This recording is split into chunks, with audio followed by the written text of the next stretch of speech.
You are in direct violation of the HOA agreement. We will take action. This is my property. You can't tell me what to do with it.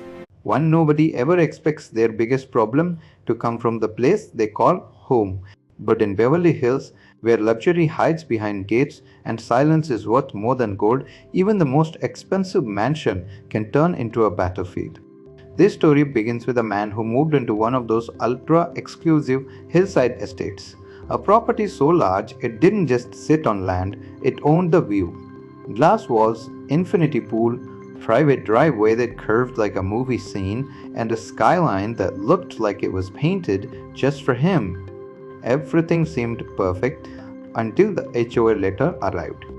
At first, it looked like a mistake, a polite notice claiming violations on a property worth tens of millions of dollars, the kind of property that literally funded half the neighborhood infrastructure through hidden dues. But then came another letter and another, each one more aggressive, each one more absurd. Lawn height violations on a property with professionally maintained landscaping, and paint color warnings on a home designed by an award-winning architect. Even complaints about excessive vehicle presence when the driveway was empty, and behind all of it was one name. To a woman known in the community as the HOA president, locals called her strict and online property forums called her unbearable. But nobody expected her to pick a fight with the one homeowner who quietly paid more into the HOA system than anyone else in the entire district. What she didn't know was simple.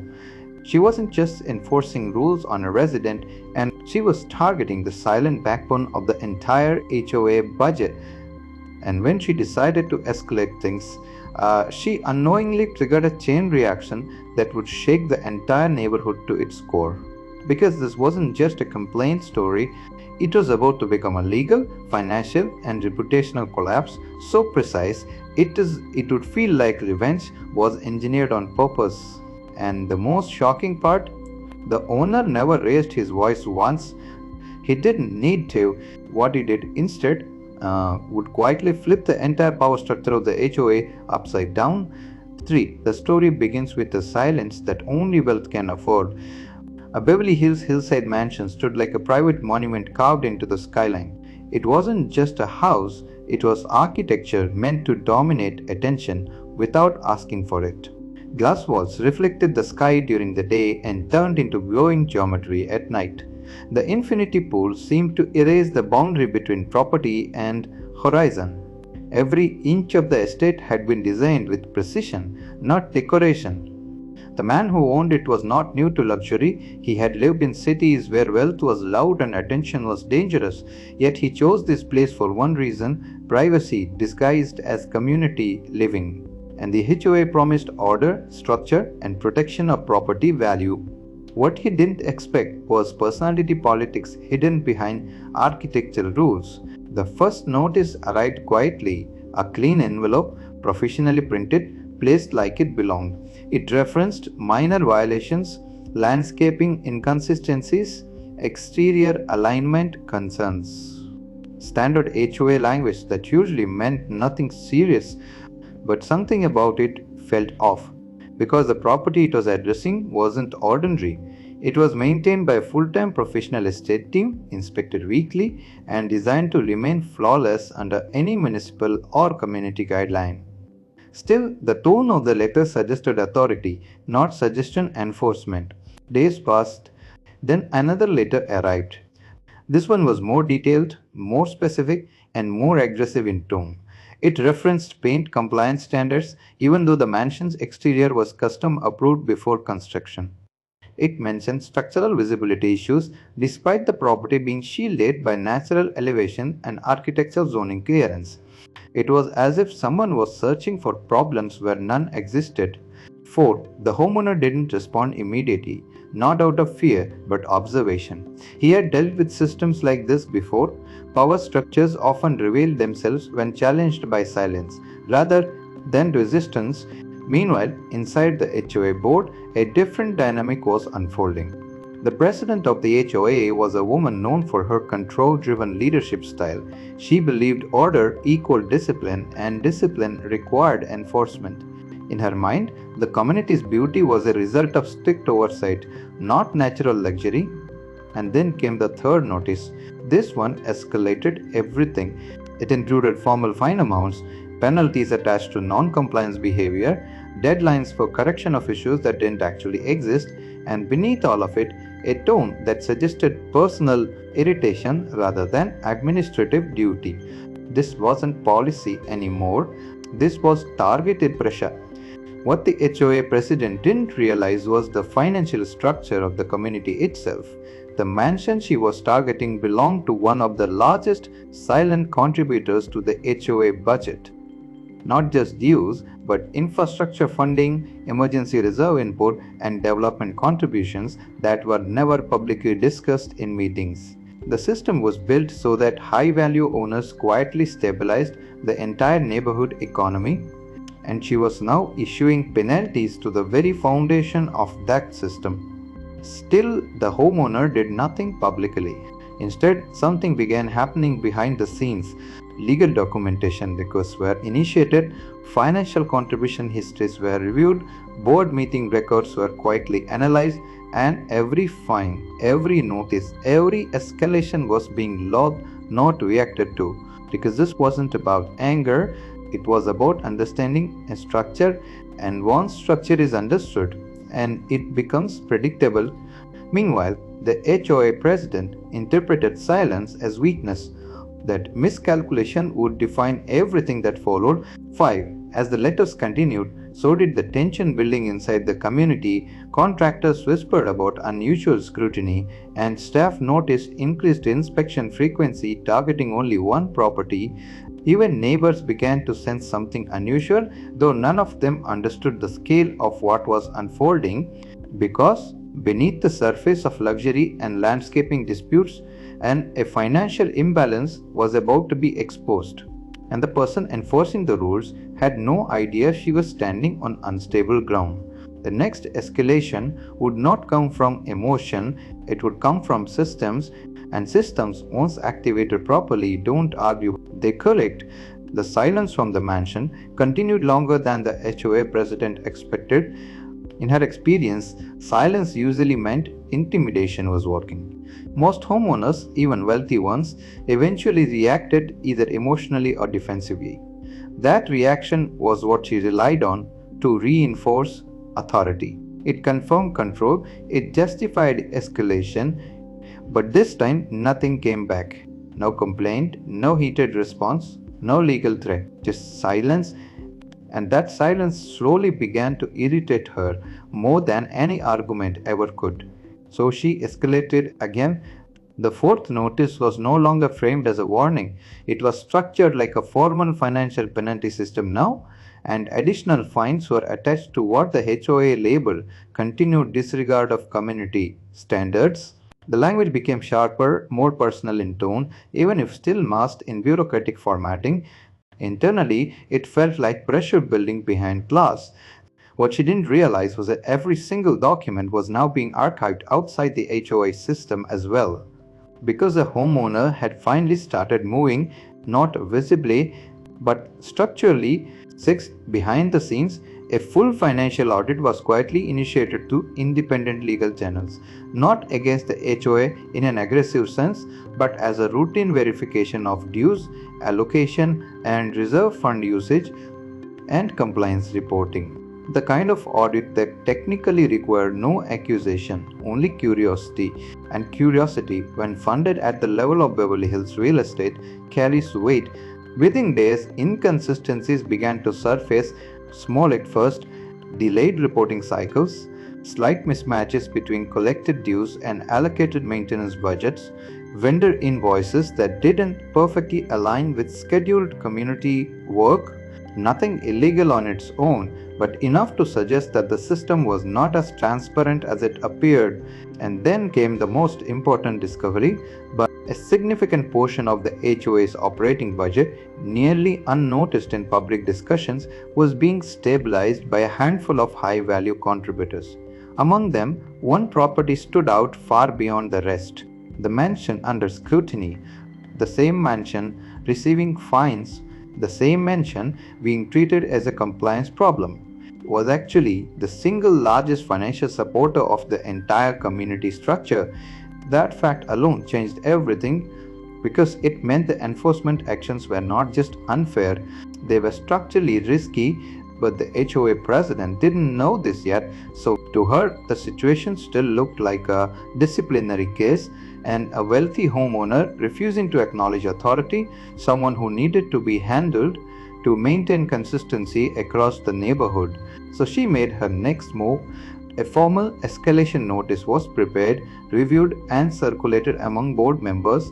It proposed increased penalties, scheduled on-site inspections, and potential restriction of certain property usage privileges if compliance was not met within a strict time frame. It was meant to be intimidating. Instead, it became a trigger 7 because the moment that document entered circulation, it was also reviewed externally by legal advisors tied to the homeowner's financial structure. And that was the moment the tone shifted, not emotionally, operationally. The HOA had unknowingly crossed from administrative enforcement into financial liability exposure.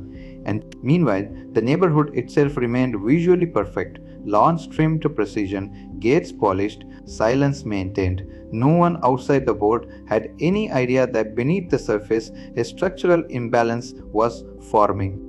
Even the HOA president felt confident. She believed discipline was holding and that the system was functioning exactly as designed. But systems don't break loudly at first. They misalign quietly, and once misalignment begins at the financial level, every decision built on top of it starts to tell. Back at the mansion, the homeowner finally reviewed the full compiled record of notices, fines, and escalation attempts. Not with frustration, with understanding. Every action taken by the HOA had now been mapped. Every fine had a timestamp. Every claim had a procedural footprint. Every escalation showed a pattern, not of enforcement, but of targeting. And that pattern was important because patterns can be used. At this stage, nothing was being opposed yet. Instead, everything was being allowed to continue. The fines kept coming, the notices kept stacking. The HOA president interpreted this as progress, but in reality, she was being guided further into a structure she didn't realize she was part of. A structure where every additional step she took increased visibility, and every increase in visibility reduced her control. The next phase would not require confrontation, and it would require a disclosure. And once disclosure begins in a system built on assumptions, and authority doesn't just weaken, it collapses from within. The homeowner had already decided something crucial. He would not stop her actions, yet he would let them reach completion, because only completed actions can be legally evaluated in full, and once everything is evaluated, there is no space left for interpretation, only consequences. And by the time chapter 3 began unfolding, something subtle had already changed inside the HOA, even if nobody was willing to say it out loud. The confidence that once filled board meetings started to feel slightly rehearsed. Decisions were still being made, still being voted on, and still being documented. But the energy behind them had shifted, like a machine running at full speed, and without realizing one internal gear had begun to slip. The HOA president still believed control was intact. From her perspective, everything was proceeding normally. The fines were being issued, compliance notices were escalating, no direct pushback had arrived from the mansion. That silence continued to be interpreted as submission, even though it had long stopped being that. What she didn't see was the quiet fragmentation happening behind financial reports and legal correspondence. The independent audit request, initiated under routine verification pretense, had now progressed far enough to require deeper documentation. Vendor contracts, reserve fund allocation trails, and historical contribution breakdowns were all being requested in layers that felt procedural on the surface but increasingly revealing underneath. And as each layer was opened, the structure beneath the HOA began to look less like a stable organization and more like a carefully balanced dependency system. A dependency that was not evenly distributed. One property in particular carried more weight than any other, not just in dues, but in stabilization contributions that had quietly absorbed shortfalls over multiple cycles. Contributions that were never highlighted in public meetings because they were never meant to be noticed as extraordinary, only as routine support. 9. That property was, of course, the same mansion and currently being fined. Inside the HOA board, small tensions began to surface. Not accusations, not arguments, just hesitation. Members who previously voted quickly now requested clarification before approval. Routine motions began taking longer to pass. It wasn't rebellion yet, it was awareness without full understanding. And awareness, once introduced into a fragile system, spreads faster than authority can correct it. Meanwhile, the homeowners team had completed a structural mapping of the HOA's financial behavior patterns. What emerged wasn't illegal misconduct, that would have been simpler. Instead, it was something more dangerous for the HOA: dependency misrepresentation. In simple terms, the organization had been operating with an inflated sense of stability that only existed because one or two contributors were quietly compensating for structural imbalance.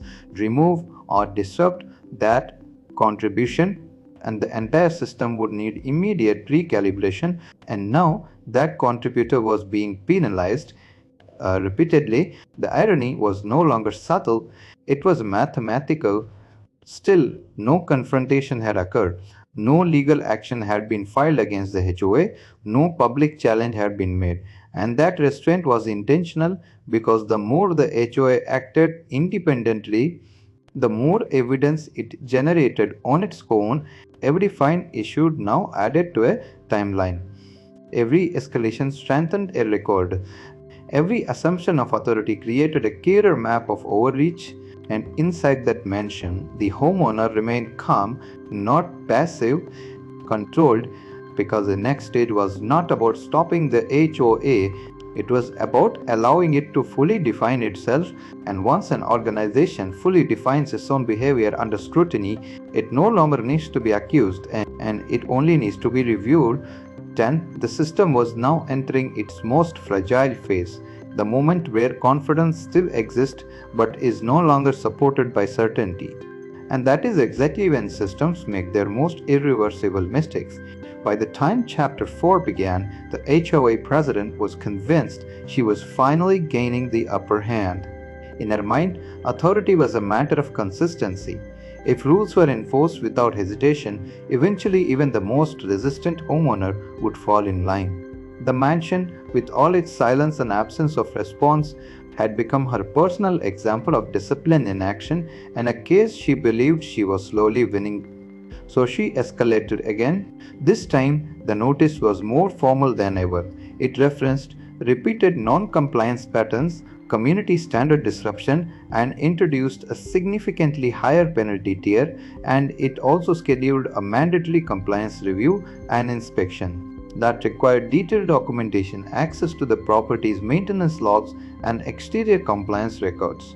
On paper, it looked routine, and in reality, it was the moment everything shifted, because that specific request triggered a clause buried deep within the property's compliance structure, one that had never been designed for confrontation, only for verification. It allowed external audit synchronization between HOA enforcement actions and property level financial oversight when disputes exceeded a defined threshold.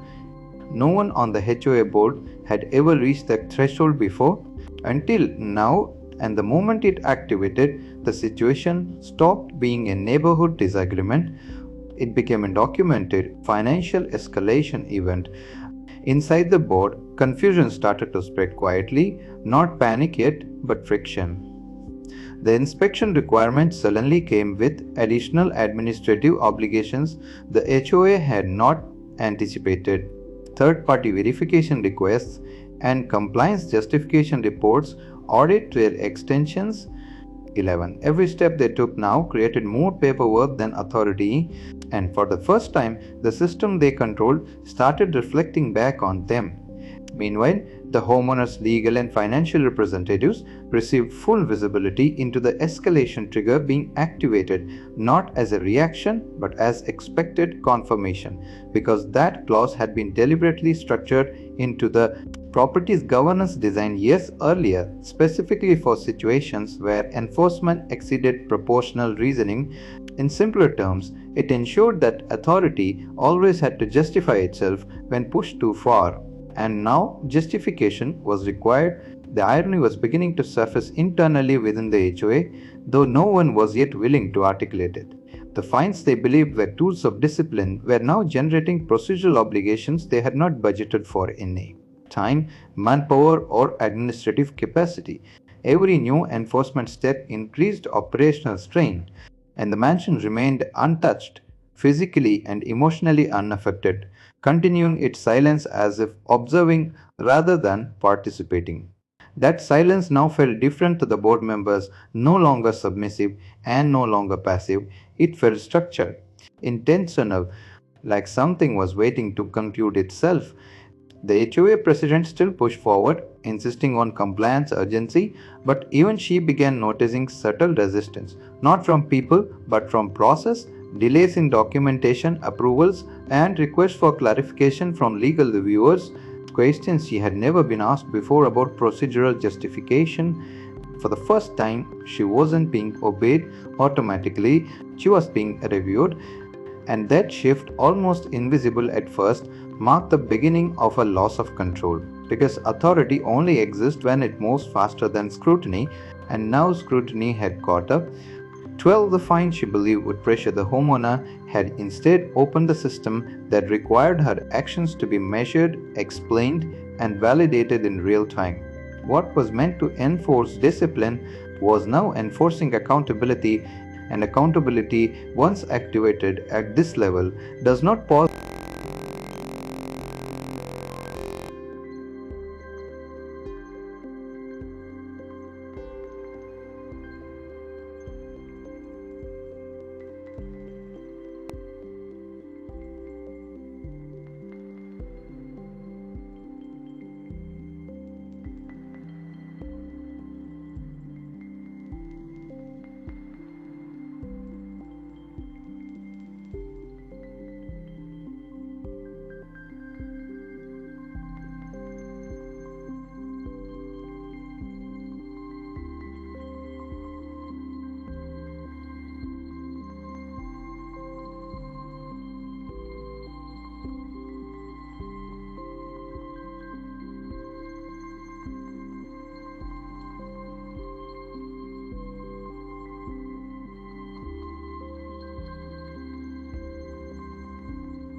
(13) Reserve stabilization and emergency coverage buffers and infrastructure gap funding, several line items that had quietly depended on consistent support from that single source without being labeled as dependency in public documentation. It had always been presented as community-wide stability, but in reality it was structurally anchored by one estate, and that estate was the one they had been repeatedly penalizing. The realization didn't arrive as a drama, so it arrived as silence, the kind of silence that follows when numbers stop supporting assumptions. Inside the HOA, conversations became more careful, not because people were arguing, but because they were recalculating their understanding of power. Every fine issued suddenly looked different in hindsight. Every escalation felt heavier when viewed through the lens of financial dependency. The HOA president, however, initially resisted the interpretation. In her mind, rules were separate from contributions and enforcement was neutral, structure was structure. But neutrality only exists when the system is balanced, and this system was not balanced. It was supported quietly, consistently, and now that support was being re-evaluated externally as part of the ongoing compliance review triggered by their own escalation path. That was the final layer most of them hadn't understood yet. They were not just enforcing rules anymore, they were being audited through the consequences of their own enforcement actions. Every fine, every notice, every procedural escalation had created a traceable pattern of decision making that now required justification against financial impact. And the impact was not small, it was structural. By the end of the week, internal hesitation had turned into procedural slowdown. The HOA was still functioning, but every action now carried weight it didn't have before. Approvals were delayed, legal consultation increased, confidence in unilateral decisions dropped significantly. 14, and still, the mansion had not responded once. No confrontation, no resistance, no escalation, just continued silence. But now that silence was no longer interpreted as weakness, it was being reinterpreted as control. Because only someone fully confident in structure could afford to remain silent, while others slowly unraveled their own authority. And for the first time, the HOA began to understand something uncomfortable. They were not managing the homeowner, they had been reacting to him, and worse, they had been doing it inside a system he was already structurally tied to more than they were. The realization didn't create panic here, but it removed certainty. And once certainty is gone in a system built on authority, the collapse doesn't start loudly, and it starts logically. Bro, this is exactly how real HOA systems fall apart in real life, not through chaos, but through paperwork and overconfidence. That's what makes this story so insane. The moment an authority starts enforcing rules without understanding structure, it slowly builds its own accountability trap. And honestly, that's the biggest lesson here. Power doesn't come from how many fines you issue, it comes from understanding what actually holds the system together. In this case, the HOA thought they were in control, but they were actually dependent on the very person they were targeting. That's why situations like this are so satisfying to watch, because everything collapses through logic, not emotion. If you've ever dealt with an HOA or any authority system like this, you already know how quickly things can spiral when ego takes over process. Always check the structure before trying to enforce control. If you enjoyed this HOA revenge breakdown, make sure to like, subscribe, and comment your own crazy HOA or landlord stories. I might turn yours into the next narration.